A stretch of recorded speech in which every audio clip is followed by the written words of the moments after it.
కాడికి నిన్ను వల్లకాడికి పంపించగలను.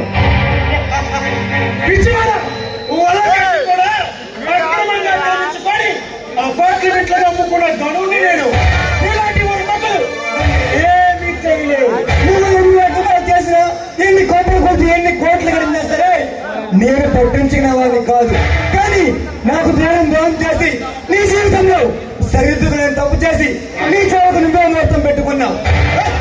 అర్థం లేకుండా మాట్లాడుతూ నువ్వెవరో నాకు తెలియదు.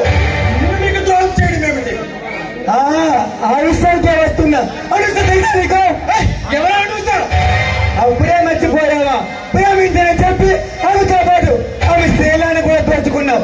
అనుసా ఆ విషయం నీకెలా తెలుసు?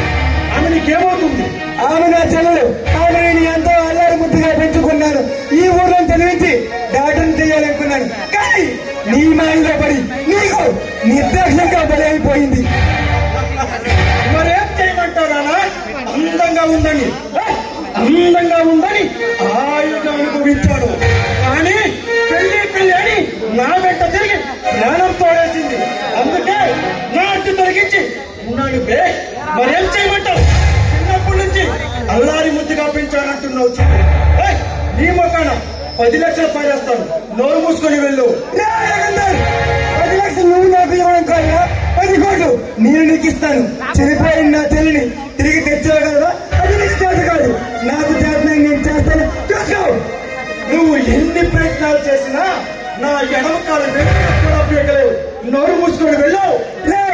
నేను తలుచుకుంటే ఇక్కడ నిన్ను నా పరిచయగలను. కానీ నువ్వు అంత తేలిగ్గా చావకూడదు. రోజుకో రకంగా నిన్ను చిత్రవాదం పెడతాను. అది నిన్ను వెంటాడుతూ ఉంటాను. ఆఖరికి నీకు మనశ్శాంతి లేకుండా చేసి నిన్ను మట్టిగా పెడతాను. రెచ్చగొడుతున్నావు. బతికి పొమ్మంటున్నా. నేనేంటో మర్చిపోతున్నావు.